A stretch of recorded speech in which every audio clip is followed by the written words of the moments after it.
Hello, my G's. So, a lovely comment from Will Galloway here on the channel recently. Can you do a tutorial on the break for me preset, please? Of course I can, if you think it's sounding nice. This is actually quite an easy one. So this is one of the ones on my most recent Serum preset pack, Dissonance. And yeah, it sounds like that. I've got a little beat here.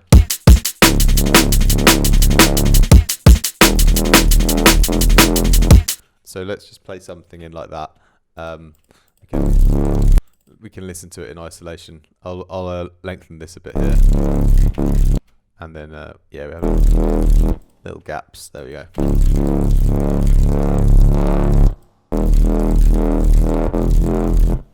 Okay, so basically, this one is fairly simple, to be honest, because it only has 2 sine waves and a paper bag as the sound sources.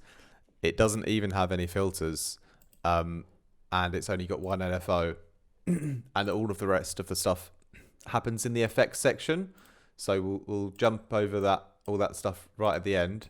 So I'm just going to bypass everything here and start off at the beginning. And yeah, so here's kind of what it sounds like without the effects. So yeah, you've got a sub bass -2 sine wave, starts just like that. Okay, then we've got another sine wave added in on the oscillator A section. It's the same octave range, -2, but it's -1 semitone. So now we've got that natural detuning wobble sine wave movement happening, you know? And yeah, as you can maybe see, there are a few things that I've done already here to this wavetable. The first one is the soft clipping. So under the distortion soft clipping, you see it will actually sort of square off the sine wave. So it adds more saturation essentially, and sort of, yeah, it bends the shape, makes it a little bit more square.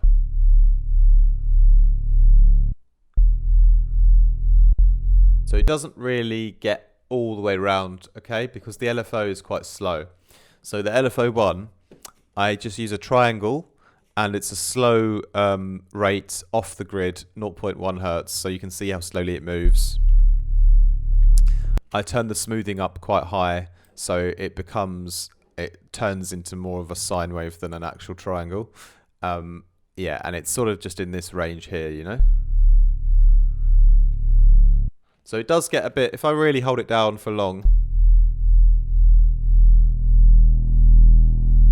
you see it starts to get a bit sort of louder at the top, you know?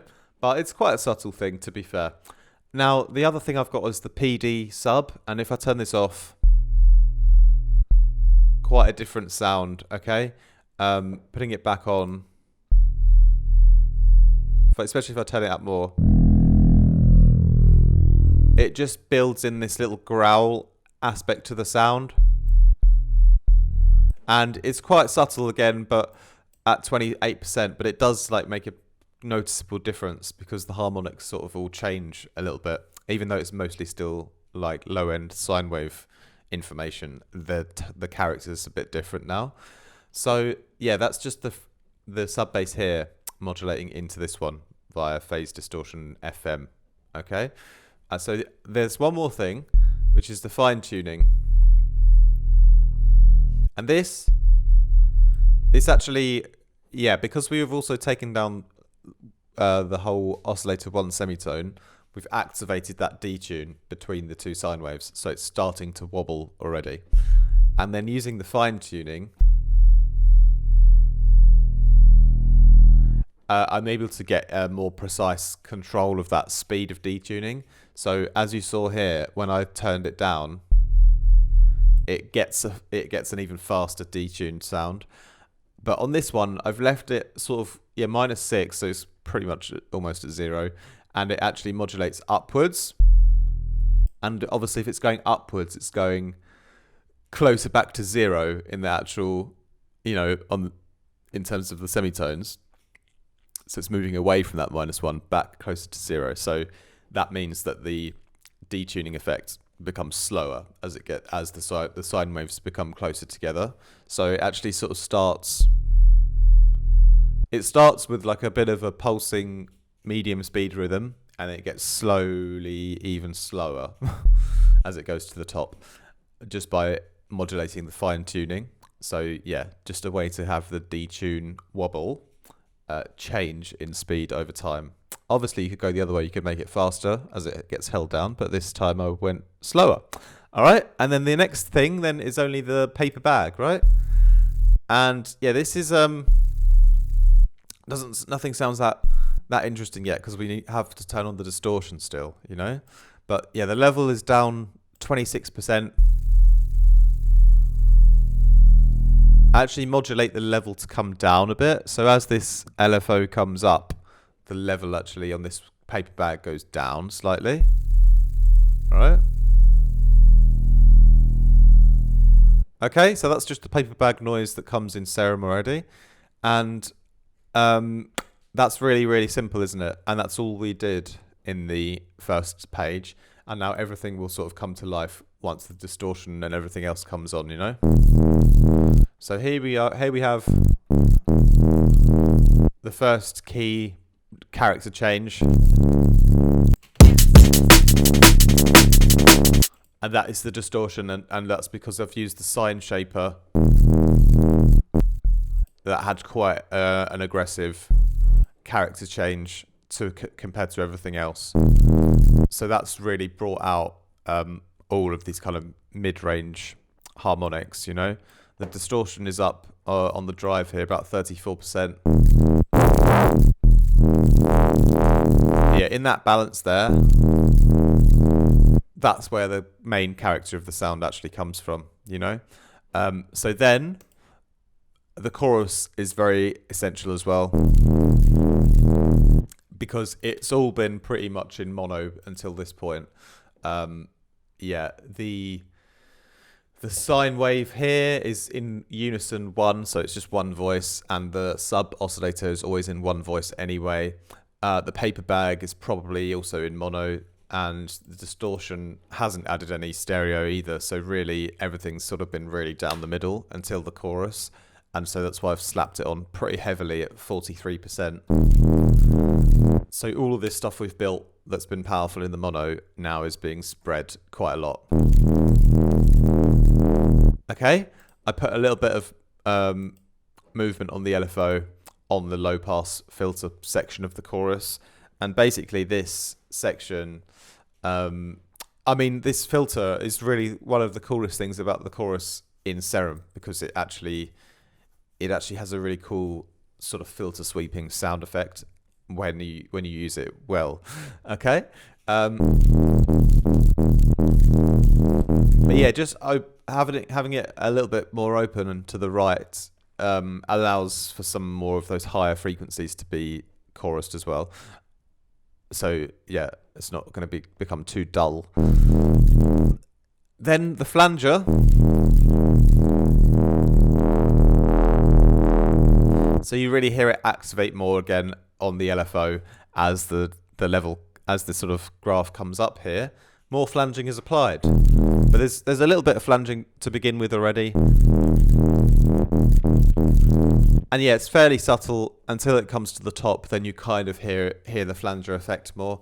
But what the flanger does for me is it just adds subtle pitch movements into the sound, so it just makes things more natural. Then the convolver.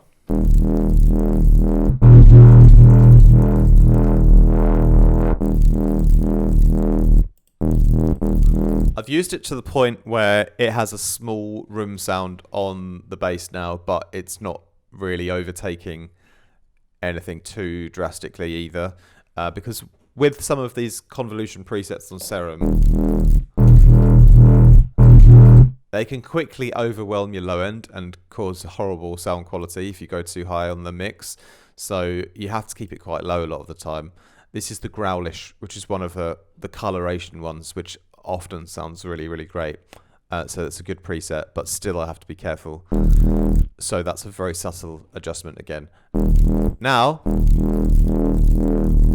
you can definitely hear the detuning from the hyper module, and also a little bit of the way that the stereo's improved even more with dimension expander. So yeah, dimension expander 30%, the hyper detune around 26%, and again it puts that pitched detune sound effect on top of everything, sort of like a flanger, you know, but also helps in the same way the flanger did, helps to give a bit more of a pitch randomization across the whole sound. Because a pitch randomization across the whole sound tricks your ear into thinking it's more natural and less repetitive, essentially, you know. Next, a filter. And here we've got a little bit of movement on the cutoff. We drive it up a bit, but as you see, it's the filter shape is nothing extreme. It's fairly subtle again. It's basically a little notch filter, but the whole thing has been driven up as well. So the whole sound gets driven, but this little notch gap in the mid-range, the low mid-range remains, and that scoops across to the left and right a little bit. You know, so subtle mid-range movement, a little bit of drive. Now we've got another reverb, and then we're almost done here. This is the whole reverb, and I've EQ'd it a little bit here, taking out some of the lows and a little bit of the highs. It's quite a nice long one. I use this a lot on my presets for my macro, for the wash macro down here. So I track the wash to the mix, and then it's easy to then reverb out the sound if you need to, you know. So we'll just do the last part then, and then I'll talk about the macros a bit more. So I've got then a splitter on, right? And let's see what this is actually doing. Yes, it's more distortion. Okay, so this one probably has the biggest impact actually of all the effects, except for the first distortion that we had on at the top, you know. The first distortion at the top was really creating the character for the whole sound. This one now I'm enhancing just the high end and saturating it to create more volume.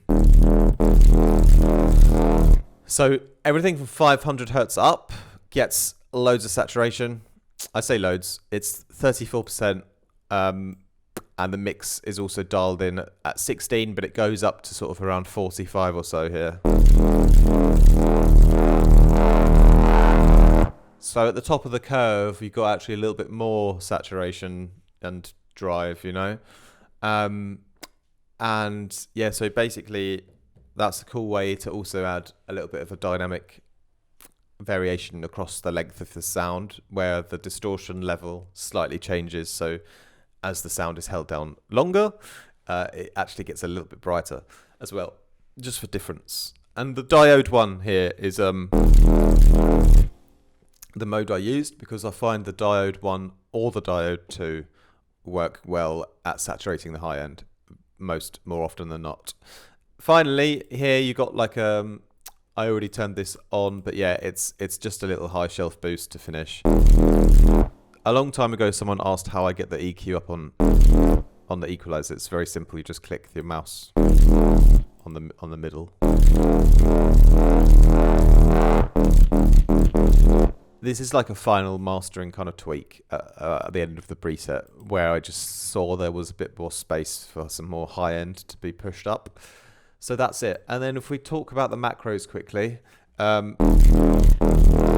let's see what I tracked this guy to. Yes, the PD sub, that was one of the key parts. So yeah, with this sound you can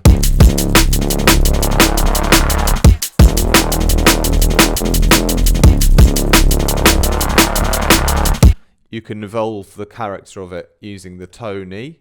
That's giving more of that growl character in the PD subsection, and also it gives more chorus, and it gives more there's one other thing it's modulating. Can't quite see what it is now. It's definitely got yourself some extra chorus. You've got yourself maybe it's is it the paper bag? Nope. Oh, it's down here, isn't it? Extra drive on that oscillator again as well, so even more soft clipping. It's basically just a more aggressive version of the sound. And here the detuning as well, we play with that. So the detuning is tracked it's got a little bit on the paper bag level, but primarily it's that fine tuning and bringing it down this time to speed it up. You've got the crunch down here, which is changing the pitch of the paper bag. So it almost feels like you're sort of crumpling up paper when you bring it down back to the left, you know. So if you play with some detuning and crunch and tony during the loop.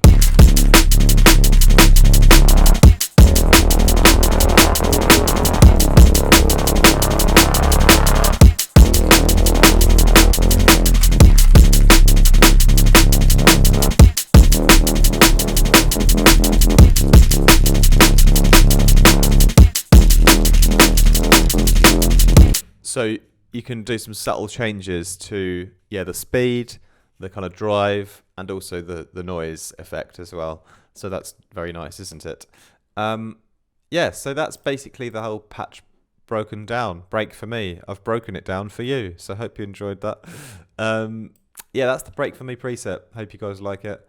Again, I mentioned already, it's on the latest preset pack that I've got on my website for Serum 2, Dissonance. Thanks a lot for watching, my G's. Much love. And I'll remind you quickly before I go as well, Serum presets, Vital presets, Current presets, and Faceplant presets, all available on my website. Lots of high quality sounds in there. We also have a great community over on my Patreon as well, with a Discord with daily chats. Loads of great people in there offering feedback and advice on your tracks. Plus we have a lot of group events going on in there. And if you guys ever want mixing and mastering work, send me an email. Or if you want production lessons, you can book in directly with my online calendar. All links are down below. All right. Thank you very much for watching, my G's. Have a great rest of your day. Peace out. Much love.